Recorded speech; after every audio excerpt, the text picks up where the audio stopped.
Lebih dari minggu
bukan semata-mata satu lirik lagunya. Amin. Haleluya. Kami nyanyikan. Tapi ini sungguh dari lubuk hati kami paling dalam. Kami punya komitmen, kami punya tekad. Bahkan yang masih setia melihat sampai akhir hidup. Sampai menutup mata kami. Bagi kami sampai mati. Amin. Haleluya. Engkau Yesus tetap Yesus. Amin. Kami tidak pernah meninggalkan atau mengkhianati Engkau Yesus. Amin. Dalam kondisi apapun kami mau melayani Engkau. Amin. Dengan segala keterbatasan, kekurangan kami. Amin. Amin. Tetap setia kepada. Haleluya. Terima kasih. Benar Tuhan. Terima kasih. Haleluya. Bapa, kami butuh Engkau. Kami butuh firman. Ya, amin. Amin. Kami siap untuk menerima apa yang Engkau katakan bagi kami kepada kita. Urapi kami, urapi telinga kami, Ya. urapi hati kami. Amin. Amin. Kami mampu menerima, mendengar, memaknai, mengertikan, menerapkan firman kehidupan kami setiap hari. Dalam nama Tuhan kami Yesus Kristus, kami bersyukur dan sambut firman Tuhan. Haleluya. Amin. Amin. Haleluya, Bapak Ustaz. Shalom.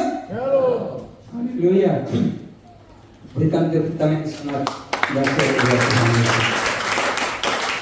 Haleluya. Saya percaya kalau kita ada di tempat ini, itu bukan karena terpaksa atau semata-mata memenuhi satu jadwal ibadah, tapi karena kerinduan hati kita yang sungguh dalam bagi Yesus kita yang begitu mengasihi kita abadi. Adanya saudara?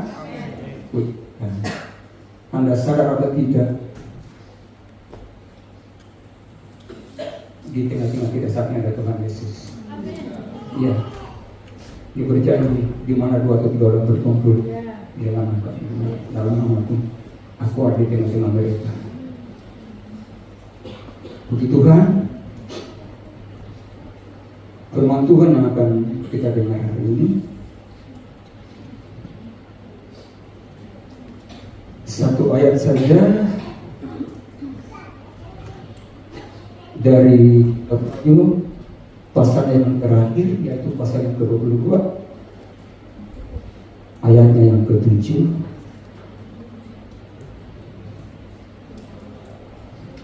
Ya, demikian bagi firman Tuhan.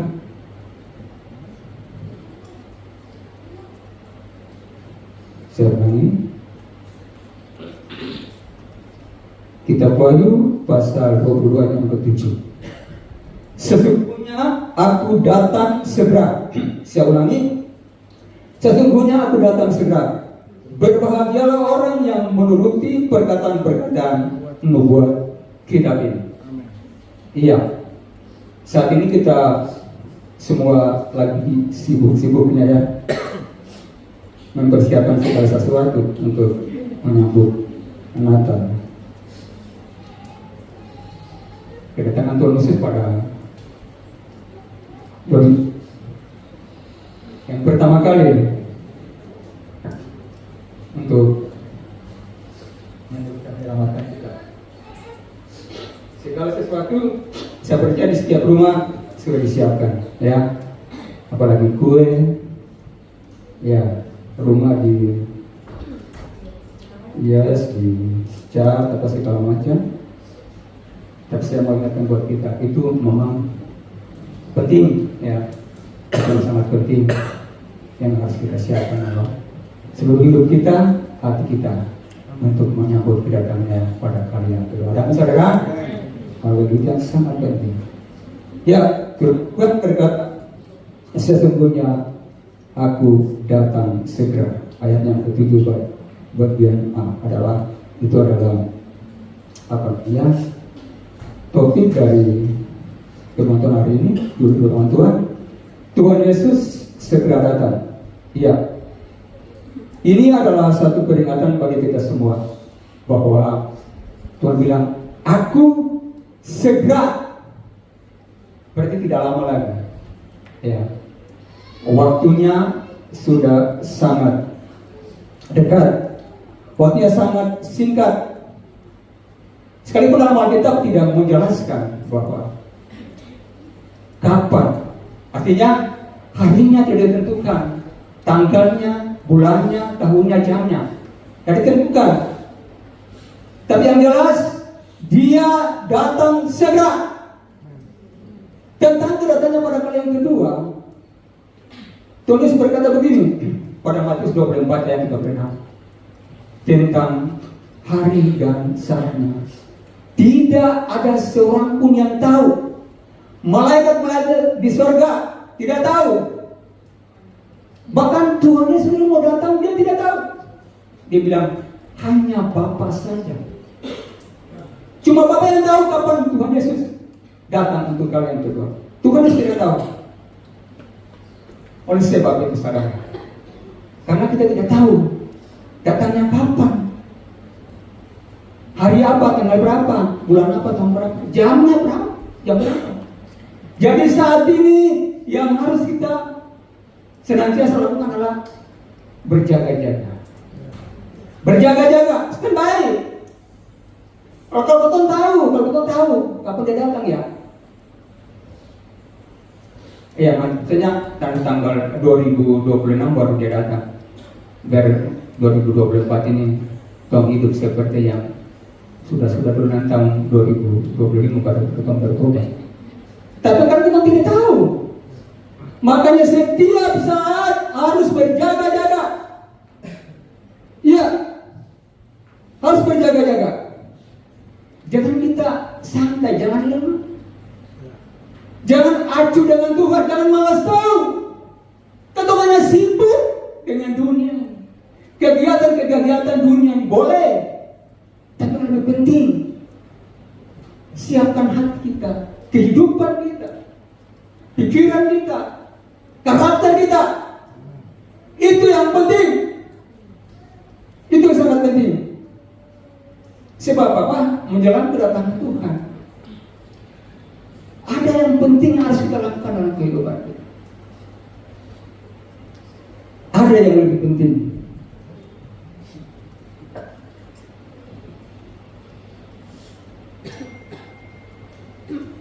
Apa saja itu? Yang pertama, menuruti dan melakukan firman Tuhan.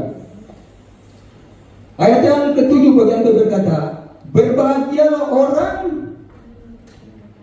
saya ulangi, berbahagialah orang yang menuruti perkataan-perkataan kitab nubuat ini. Perkataan kitab kalimat menuruti perkataan sama dengan melakukan apa yang terkandung di dalam Alkitab. Tapi yang lebih spesifik yang dimaksud di sini adalah kitab Wahyu. Saya coba belajar. Ternyata yang dimaksud yang lebih penting di sini adalah kitab Wahyu. Ya, kitab Wahyu. Jadi apa?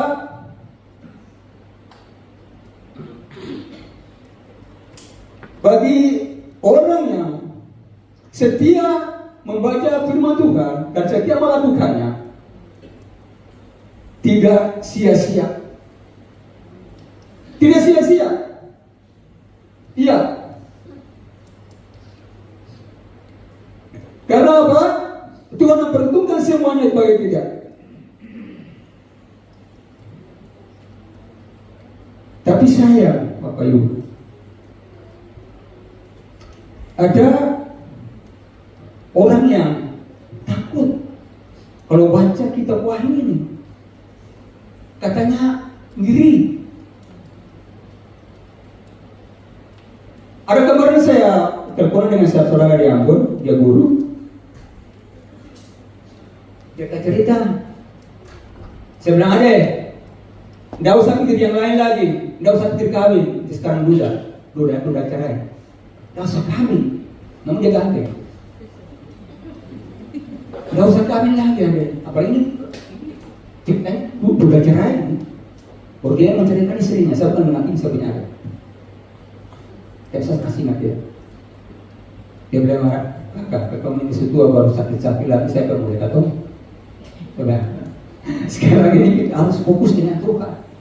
Rajin baca firman Tuhan, rajin beribadah, rajin berdoa, rajin dekat dengan Tuhan. Yang paling penting saya mau kasih tahu hati, rajin baca kitab Wahyu. Lalu bakal saya takut kalau baca kitab Wahyu, Saya takut, padahal dia majelis. Saya takut. Maksudnya, aduh ini kalau saya baca. Tidak penting, saya bilang. Ada coba buka dia punya pasal yang terakhir, ayat yang ke-22 itu. Mantap. Itu penting, perlu buat apa? Tapi saya tidak berani, saya takut. Ya, saya takut. Akan buat kita bahwa bagaimana kita melakukan apa yang terkandung dalam kitab ini kalau kita tidak tahu. Tidak tahu karena tidak pernah baca. Ya, tidak pernah baca. Ya, kalau saya ulang-ulang baca kitab Wahyu, saya senang. Saya senang.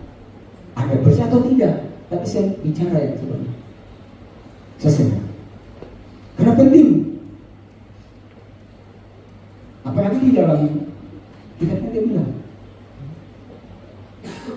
berbagai bagi orang yang akan menuruti semua yang tertulis dalam kitab. Jadi pulang rajin baca Alkitab semua, tapi jangan lupa baca lagi. Jangan lupa baca lagi. Ya, oke. Saya percaya orang Almasih semua rajin baca Alkitab. Ada amin. Muka-muka rajin baca Alkitab ini. Ya. Muka-muka rajin baca Alkitab. Betul? Orang Almasih saya percaya. Oke. Karena saya orang Almasih, saya rajin baca Alkitab. Pokoknya saya percaya yang lain kadang. Untuk hari ini singkat saja, karena kita mau dapat tuh. Yang kedua, jangan merahasiakan atau menutupi isi kitab Wahyu ini. Ayatnya ke-10 bilang begini. Lalu ia berkata kepadaku, jangan memeteraikan perkataan-perkataan nubuat dari kitab ini, sebab waktunya sudah dekat. Jangan memeteraikan perkataan-perkataan dari kitab Wahyu, karena waktunya sudah dekat. Jangan rahasiakan untuk diri Anda sendiri. Jangan tutupi untuk orang lain. Perlu orang lain tahu. Ada saudara? Kenapa? Kita pun juga dapat mengerti, percaya, bertobat dan diselamatkan. Bagaimana mereka mau melakukan kalau mereka tidak tahu? Karena apa? Tidak pernah membaca, tidak pernah mendengar. Ada orang yang memang rajin baca Alkitab. Ada orang yang memang rajin ibadah, saudara. Tapi apa? Datang kosong, pulang kosong. Iya.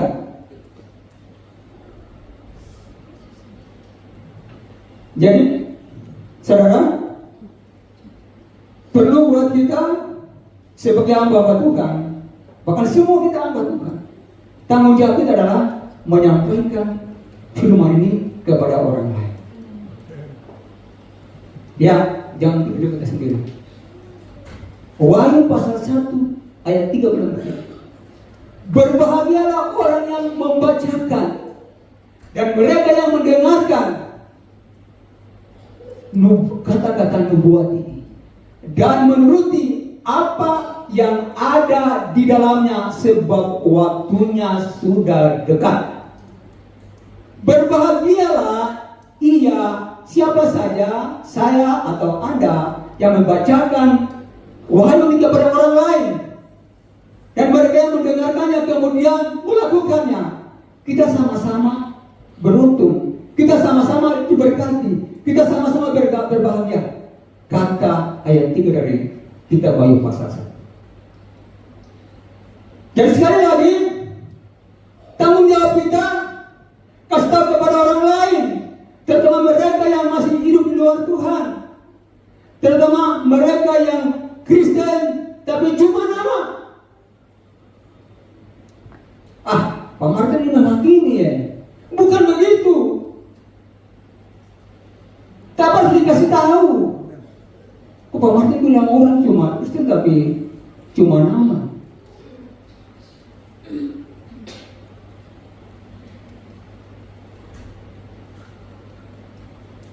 Dari kehidupan sehari kita bukan menghakimi, tapi bisa mengukur orang.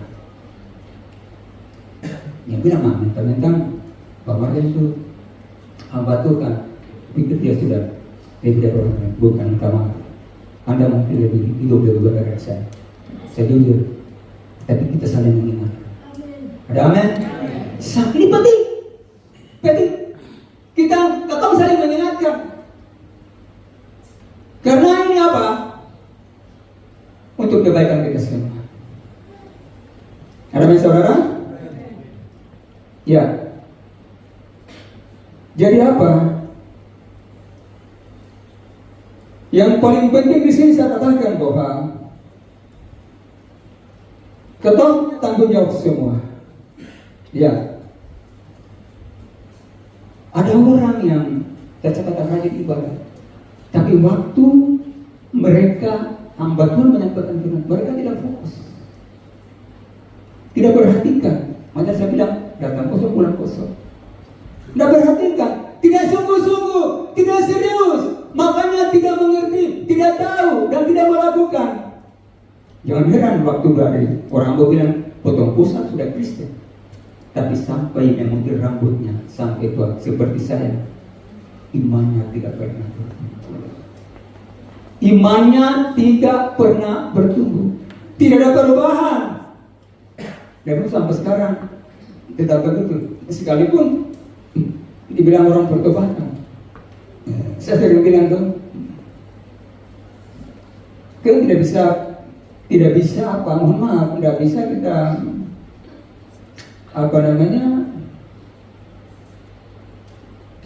melihat atau tahu kira-kira dari sekian orang mana yang katanya orang bertobatan, karena tidak tipis.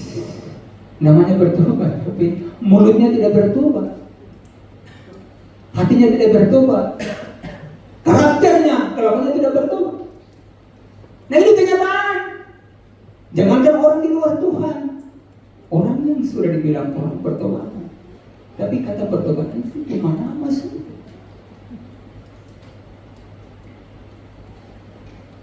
Cuma nama. Ya.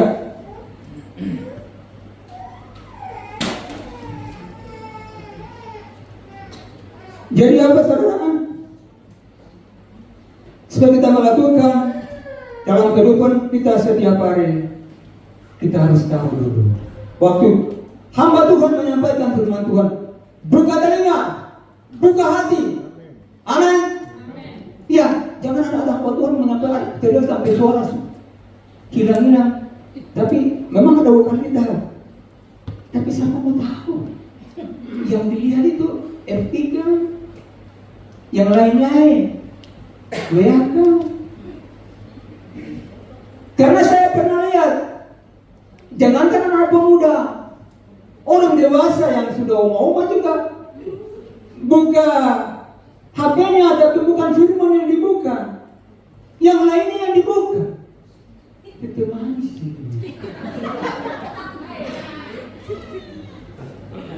Kok bisa? Jadi mohon maaf ya. Mohon maaf, yang penting saya tidak sebut orangnya tuh. Saya ngajak bang itulah. Ketemu serius dengan Tuhan. Mungkin Anda tidak percaya, mungkin ketemu tidak percaya, tapi Tuhan Yesus dia bilang, aku ada di tengah-tengah. Dia ada di antara kita, kita perhatikan. Saya buat ini dia serius. Bagaimana sampai dalam firman itu dia serius kan tidak ya? Pemahaman sampai dalam dia serius kan tidak? Astaga, ternyata dia bangun cinta dan punya teman. Jadi bukan itu. Aduh, saya sebuah nabi.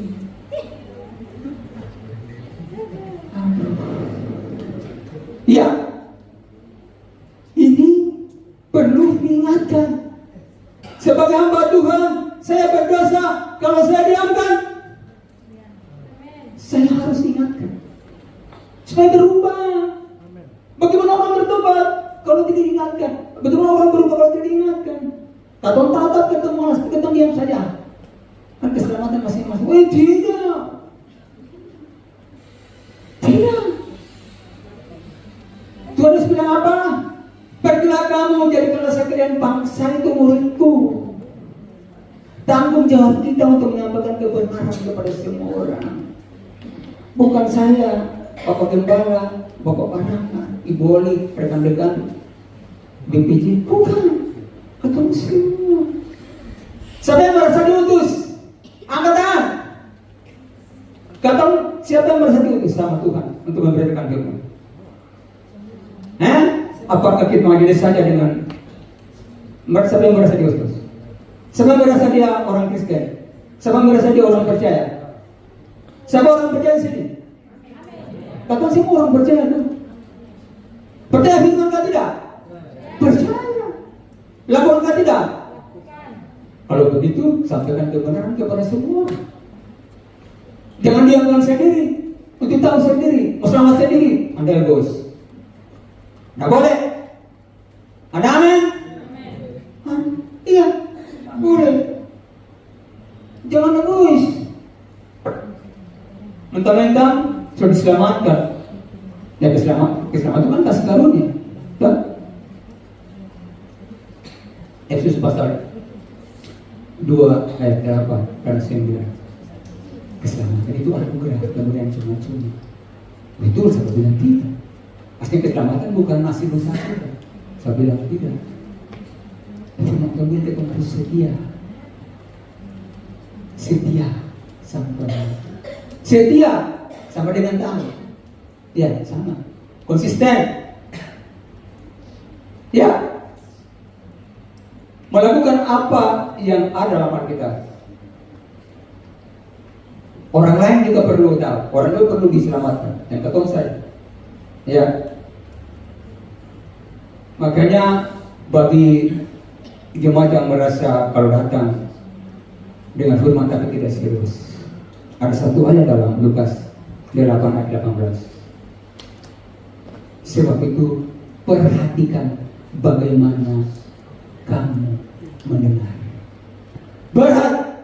Sebab itu perhatikan bagaimana cara kamu mendengar. Tentang apa? Tentang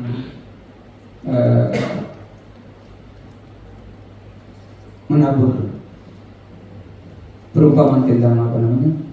Iya, benih yang ditabur. Perhatikan. Karena tidak perhatikan makanya tidak mengerti dan tidak melakukan. Tentang orang yang tidak serius kalau firman Tuhan disampaikan tadi, yang saya mengatakan seperti itu. Tuh, suruh selesai. Ya, sedikit lah. Ketemu tidak lama-lama. Kemarin Bapak Gembala bilang, Pak Arte, besok mau rapat. Ingat, jangan lama-lama. Oh iya, mantap. Siap. Yang ketiga, teruslah hidup benar dan tetap menjaga kekudusan. Tetap menjaga kekudusan. Hidup tetap benar. Kalau memang katamu bisa benar, ya kita harus dibenarkan. Jaga itu. Jaga itu. Saya pernah bilang, merebut itu mudah, mempertahankan itu susah. Sudah dikasih cuma-cuma. Bagaimana kita mempertahankan? Jaga itu. Kekudusan hidup kita dalam Tuhan. Ayat 11 sampai 15. Ini panjang. Ayat 11 berkata, barang siapa yang berbuat jahat, biarlah ia terus berbuat jahat. Barang siapa yang cemar, biarlah ia terus cemar. Dan barang siapa yang benar, biarlah ia terus berbuat kebenaran. Dan barang siapa yang kudus, biarlah ia terus menguduskan dirinya. Perkataan barang siapa yang jahat tetap jahat, barang siapa yang cemar dia tetap cemar. Bukan berarti Tuhan membenarkan sifat jahat dan cemar, tidak. Bukan dibenarkan. Artinya apa? Artinya kepada setiap orang yang tidak mau mendengar dan melakukan firman Tuhan karena kekerasan hatinya sendiri, karena dia mengeraskan hatinya untuk malas tahu dengan firman Tuhan, tidak mau melakukan. Biarkan dia dalam keadaan itu sesuai dengan keputusan dia sendiri. Biarkan dia dalam keadaan itu, karena itu keputusan dia sendiri untuk malas tahu dengan kebenaran. Dia hidup tetap jahat, hidup tetap cemar. Makanya Tuhan bilang, biar dia tetap dalam keadaan. Bukan Tuhan benarkan, bukan Tuhan izinkan, tapi keputusan dia sendiri. Ya, tanggung jawab kita menyampaikan hamba Tuhan, tapi firman yang dapat itu keputusan dia. Betul tidak?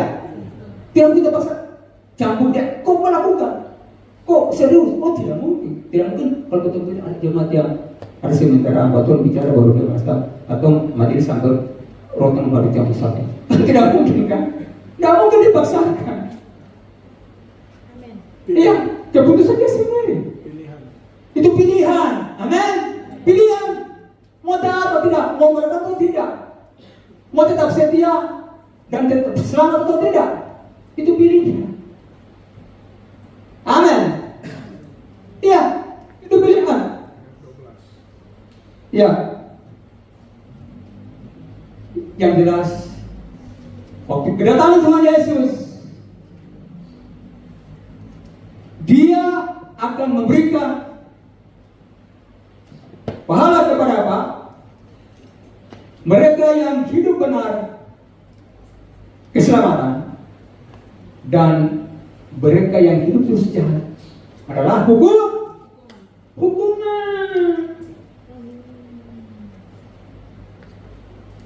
Sepertinya kita semua tidak mau dihukum, ya? Betul tidak? Kita tidak mau dihukum. Jadi jangan malas tahu. Jangan terus bertahan dalam kehidupan yang fasik itu. Jangan. Sudah bertahun-tahun. Saya biasa bilang, bayangkan satu tangan atau dia mati.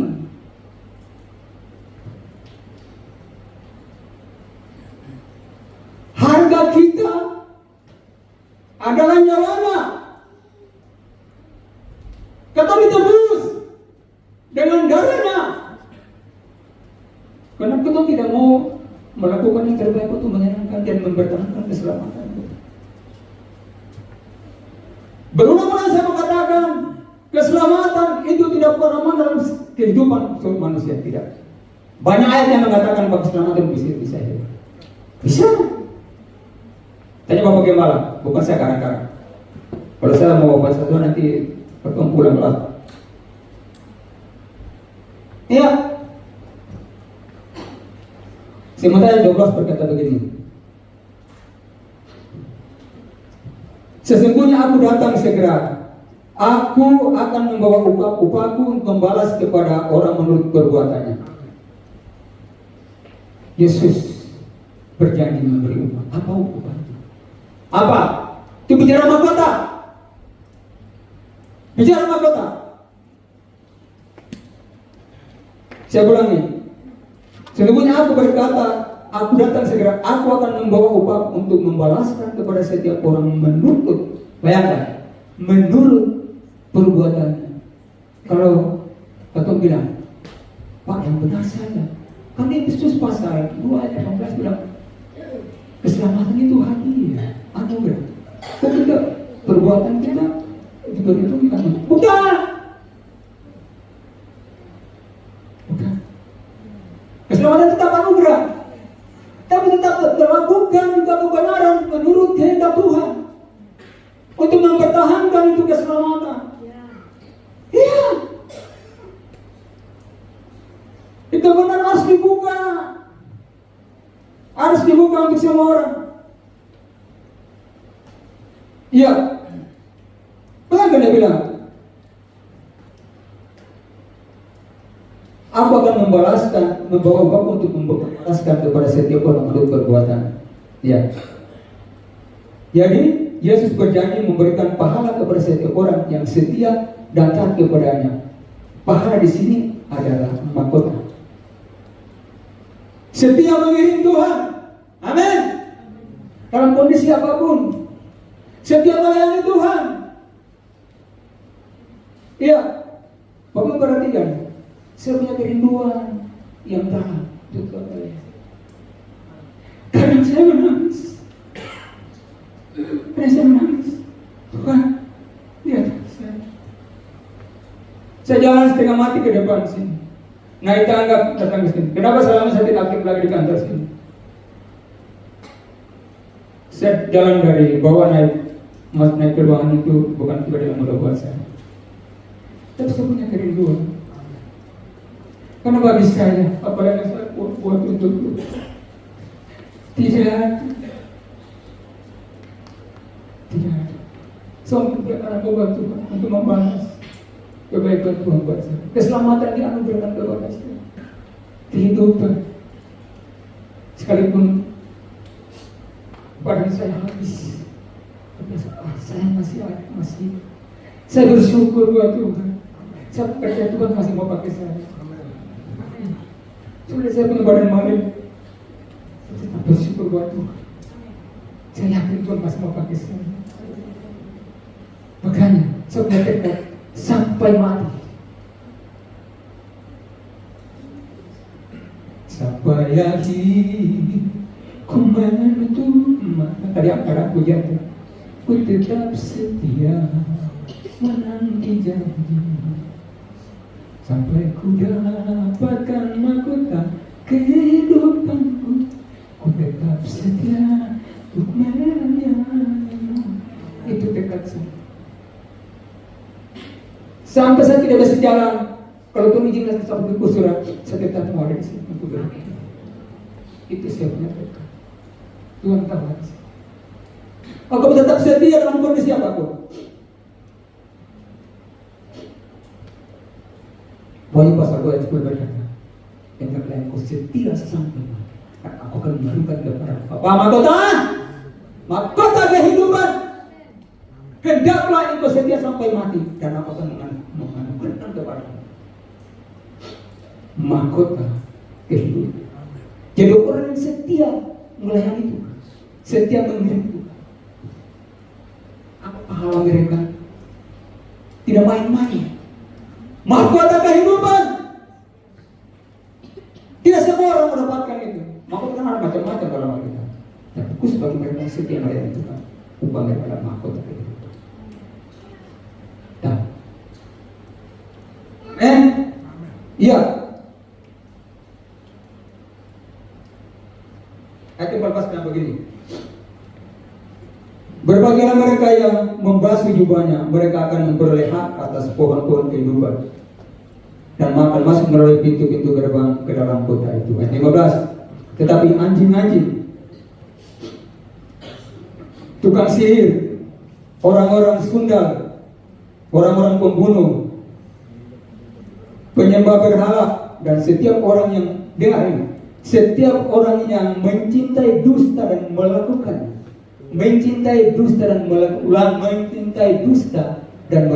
orang yang suka bicara kabualan itu, orang yang penipu. Ada orang yang kalau dia bicara 10 kali itu ada setiap satu yang katanya bisa dipegang. Belum tentu ada satu yang bisa dipercaya. Ada beberapa orang begitu. Ya, ada. Teman-teman bilang tinggal di luar, berarti termasuk surga. Tinggal di luar, termasuk surga. Siapa mau ingin tinggal di luar? Ada yang mau tinggal di luar? Saya mau masuk ke dalam. Iya. Buka di luar.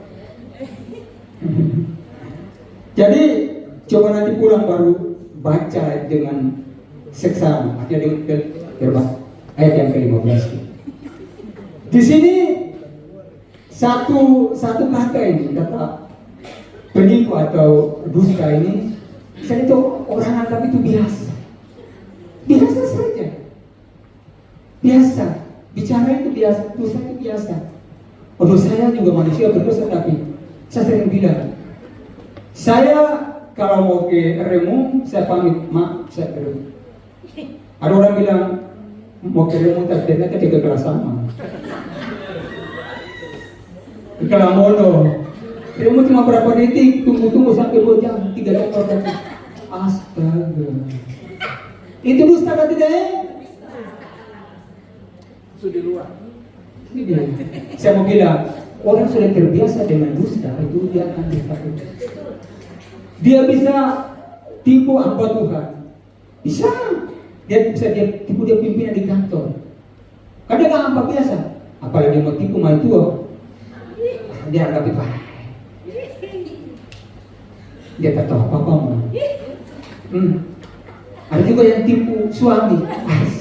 Itu biasa itu. Biasa. Saya mau kasih tahu. Kata dusta ini diulang sampai 3 kali dalam Alkitab. Baca Wahyu pasal 1 atau Wahyu 2. 3 kali. Di mana? Nanti pulang baca. Wahyu pasal 21 ayat 8. Wahyu pasal 21 ayat 27. Mari ayat 27 dikatakan orang berdusta itu najis. Coba baca. Orang yang suka berkata tidak benar, orang yang suka berdosa, itu dia najis. Baca Wahyu pasal 21 ayat 27. Najis. Siapa yang mau terima kalau dia najis? Jangan katakan.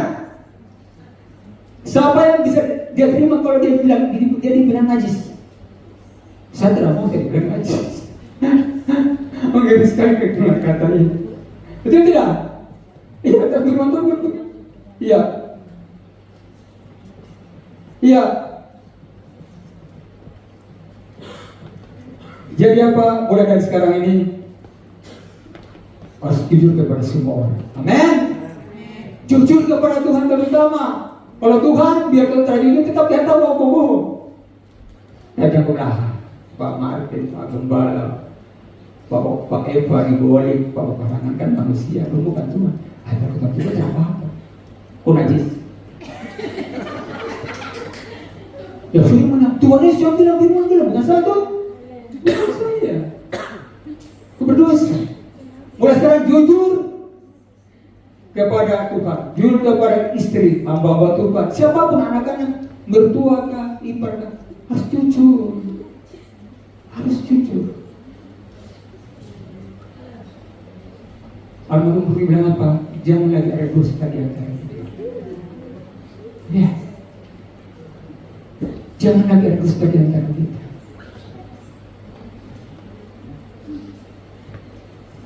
Ya. Ya saya mau kasih tahu kita bahwa Ustaz 15 ini merupakan peringatan keras buat kita. Ini peringatan keras, bukan main-main. Ya. Sebagai penutup saya mau katakan buat kita,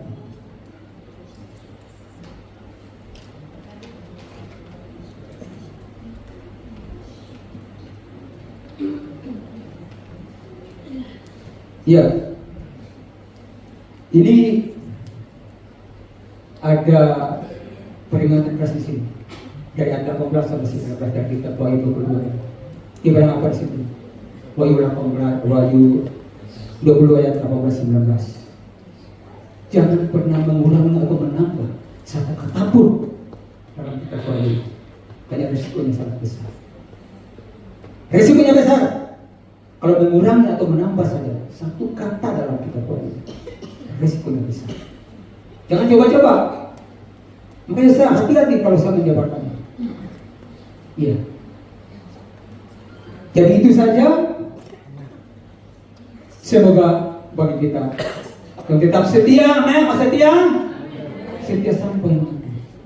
Katakan dalam dirimu sendiri, sekali Yesus, tetap Yesus, sampai selamanya Yesus.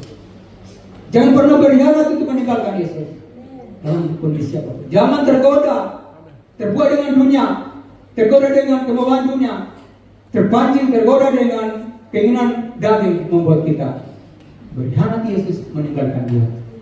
Mau menyesal di neraka secara ada guna. Itu orang kaya itu tentang orang kaya rasa mobilnya apa lagi kalau sudah terjadi. Tinggal apa tangis dari hidup sendiri. Amin. Buat firman Tuhan tulis memberkati kita.